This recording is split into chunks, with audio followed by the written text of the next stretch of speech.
अस्सलाम वालेकुम दोस्तों। Side track Imran series novel by Mazhar Kaleem MA। अगर आपने अभी तक हमारे चैनल जासूसी दुनिया को सब्सक्राइब नहीं किया तो सब्सक्राइब करें और बेल आइकन पर क्लिक कीजिए।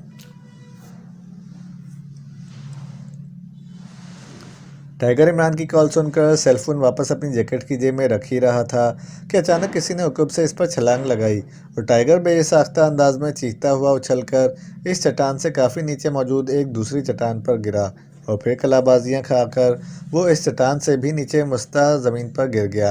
इस अचानक इफ्ताद और फिर बुलंदी से ठोस चट्टान पर गिरने और फिर नीचे ज़मीन पर गिरने की वजह से इसके जहन में तारे से नाच गए थे। लेकिन इसे चूंकि इमरान पहले ही बता चुका था कि कोई इस पर हमला आवर हो सकता है, इसलिए इसने फौरी तौर पर अपने जहन को कंट्रोल करते हुए उठने के लिए तेज़ी से करवट बदली ही थी कि इसके सर के करीब एक ज़ोरदार धमाका हुआ।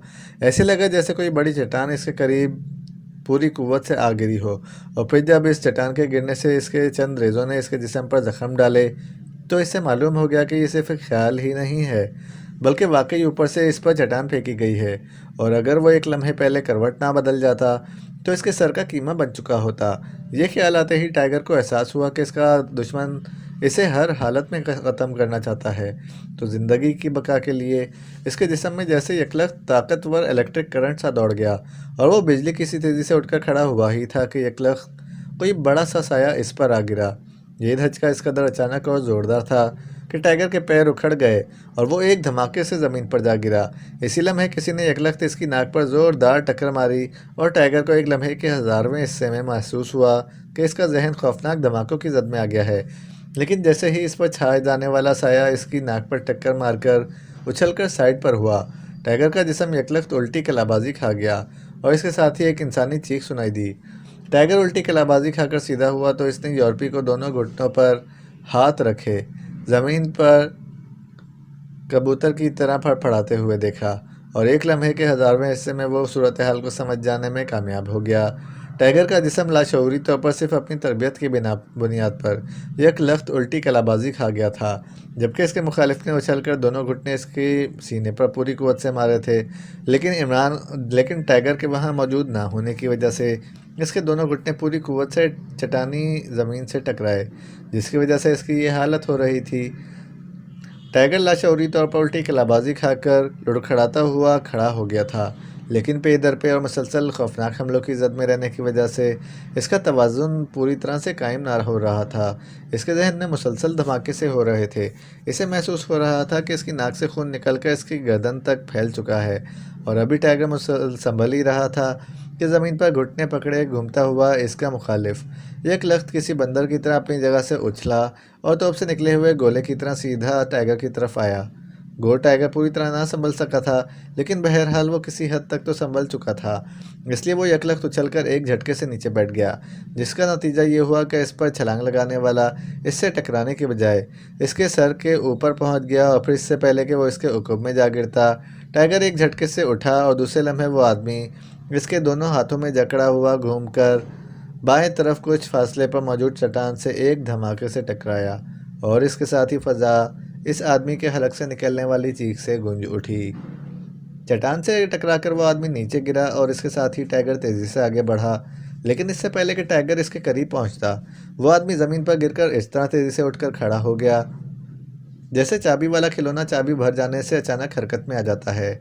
और उठते ही इसने यकलख्त साइड पर छलांग लगाकर आने वाले टाइगर से बचना चाहा, लेकिन टाइगर अब पूरी तरह संभल चुका था, इसलिए इसका एक बाजू बिजली की सी तेज़ी से घूमा और साइड पर छलांग लगाता हुआ वो आदमी इसके बाजू की ज़रब खाकर उछलकर मुखालिफ सिमत की तरफ गया ही था कि टाइगर का दूसरा बाजू पहले से भी ज़्यादा तेज़ी से हरकत में आया और वो आदमी पसलियों पर ज़ोरदार ज़रब खाकर एक धमाके से नीचे गिरा ही था कि टाइगर ने यकलख्त उछलकर दोनों पैर पूरी कुव्वत से इसके सीने पर मारे और फिर उछलकर एक तरफ खड़ा हो गया। इस आदमी के मुंह से इस बार चीख की बजाय खून किसी फव्वारे की तरह निकला।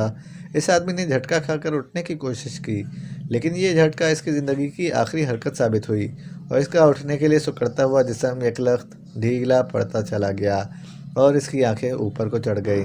टाइगर की मखसूस अंदाज की ज़रब खाकर इसका दिल फट गया था और खून इसके मुंह से फव्वारे की तरह निकलने की असल वजह भी यही थी। टाइगर ने इसके मरते ही बेख्तियार लंबे लंबे सांस लेने शुरू कर दिए। इसके पूरे जिस्म में दर्द की तेज लहरें सी दौड़ रही थीं, जहन में धमाके हो रहे थे। लेकिन इसने इस आदमी से ये लड़ाई अपनी बका की खातिर लड़ी थी। इसे अच्छी तरह मालूम था कि ये लड़ाई इन दोनों में से किसी एक की मौत पर ही ख़त्म हो सकती है, और ये टाइगर की खुशकिस्मती थी कि मौत इसके मुखालिफ को और ज़िंदगी इसे मिल गई थी, वरना इस आदमी ने अपनी तरफ से इसे ख़त्म करने के लिए कोई कसर ना छोड़ी थी। और वैसे भी वो लड़ाई के फ़न में खासा माहिर भी था, और फिर इसे टाइगर पर अचानक हमला करने की मोहलत भी मिल गई थी। लेकिन शायद खुशकिस्मती इसके साथ ना थी।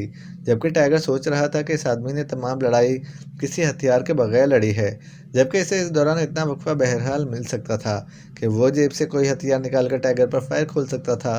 लेकिन इसने ऐसा नहीं किया था, जबकि टाइगर की जेब में भी मशीन पिस्टल मौजूद था और वो इसे इस्तेमाल कर सकता था। लेकिन चूंकि इसे इमरान ने खुसूसी तौर पर हथियार के इस्तेमाल से मना किया था, इसलिए इसने बावजूद अपनी जान को शदीद खतरे में पाकर भी हथियार इस्तेमाल ना किया था। अब इसे इमरान की वापसी का इंतज़ार था, इसलिए इसकी नज़रें अब इस चट्टान पर जमी हुई थीं जहाँ सुरंग का दहाना था, क्योंकि इसे मालूम था कि इमरान दहाने से ही बाहर आएगा।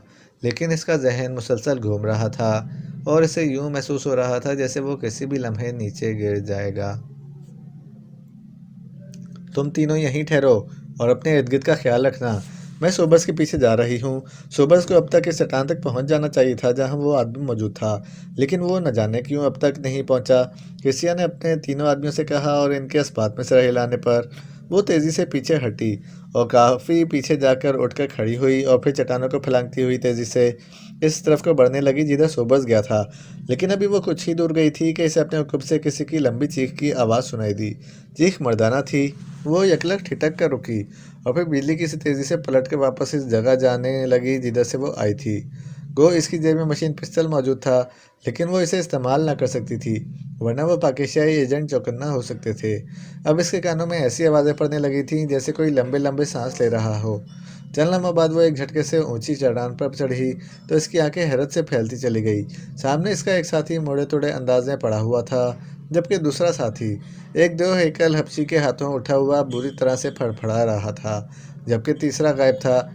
इसने बिजली किसी तेज़ी से जेब में हाथ डाला, क्योंकि इन हालात में मशीन पिस्टल के बगैर वो ना अपने साथी को बचा सकती थी और ना ही इस जो हेकल हपशी का कुछ बिगाड़ सकती थी। लेकिन इससे पहले कि इसका हाथ जेब से बाहर आता, इसका वो साथी जो इस देवहे कल हपसी के हाथों में जकड़ा हुआ था, चीखता हुआ इस तरह पूरी कुव्वत से आकर क्रिसिया से टकराया जैसे तोप से निकलने वाले गोले पूरी कुव्वत से आकर टकराते हैं। और क्रिसिया इससे टकराकर चीखती हुई नीचे गिरी। वो चूंकि चट्टान के किनारे पर मौजूद थी, इसलिए इसका आधा जिस्म तो चट्टान से टकराया और बाकी आधा जिस्म फजा में लहराता हुआ नीचे झुकता चला गया, जबकि इसे टकराने वाला इसका साथी इसके नीचे गिरते ही इसके हुक्म में चट्टान से नीचे न जाने कहाँ जा गिरा कि इसकी चीख कहीं गहराई में डूबती हुई महसूस हुई। क्रिसिया भी उलटकर नीचे गिरने से बाल बाल बची थी। इसने दूसरे लम्हे अपने आप को संभाला और फिर एक झटके से वो साइड पर हुई ताकि उठते हुए इसके जिस्म किनारे से नीचे ना जा गिरे।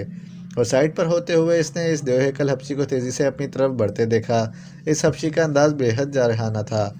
अपनी बका की जंग लड़ना होगी। हबशी को जारहाना अंदाज में अपनी तरफ बढ़ते देखकर क्रिसिया के जहन में ख्याल कूदे की तरह लपका और इसके साथ ही क्रिसिया यकलख्त उछलकर न सिर्फ खड़ी हो गई, बल्कि इसने यकलख्त करीब आते हुए हबशी के सीने पर दोनों पैर जोड़कर जोरदार ज़रब लगाने की कोशिश की।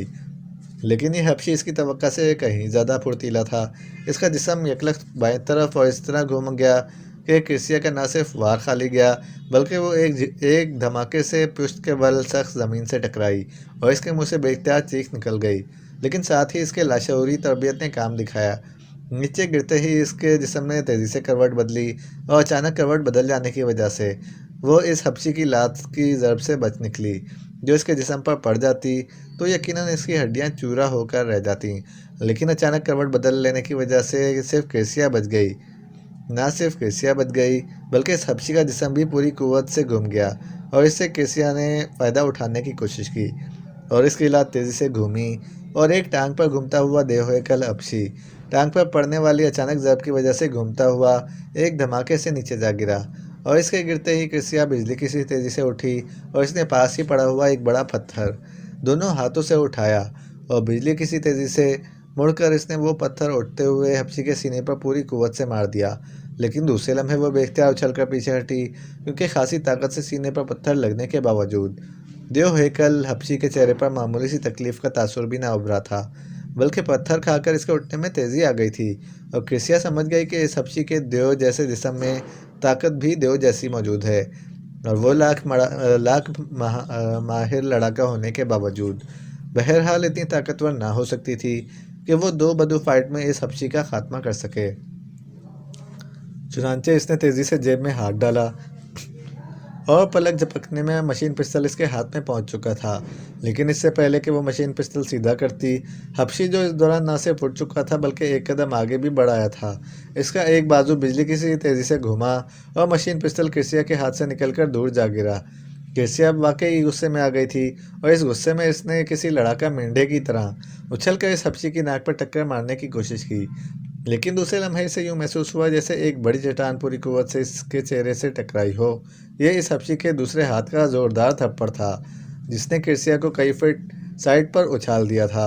और क्रिसिया जोरदार थप्पड़ खाकर चीखती हुई किसी पतंग की तरह उड़ती हुई एक धमाके से ज़मीन पर गिरी। इसके जहन में एक लख्त कई मेगा बम फट गए। इसे यूं महसूस हो रहा था जैसे इसका जबड़ा टूट गया हो और इसके मुंह में मौजूद तमाम दांत बाहर निकलकर गिर चुके हों।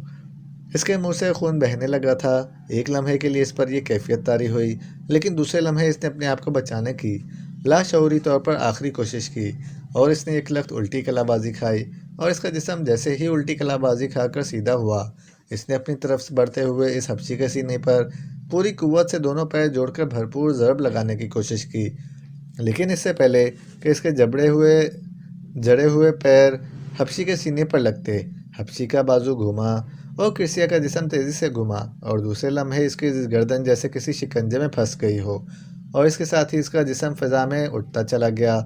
इसने बेख्तियार लंबी सांस लेने की कोशिश की, लेकिन इसकी गर्दन के गिर्द मौजूद शिकंजा और भी तंग होता चला गया। और फिर जैसे गुब्बारे में से अचानक हवा निकलने से मखसूस आवाज़ निकलती है, इस तरह क्रिसिया के मुँह से आवाज़ निकली और इसके साथ ही जैसे इसका सांस इसके गले में पत्थर बनकर अटक गया और इसका जहन इंतहाई तेज़ी से अथाह तारीकियों में डूबता चला गया।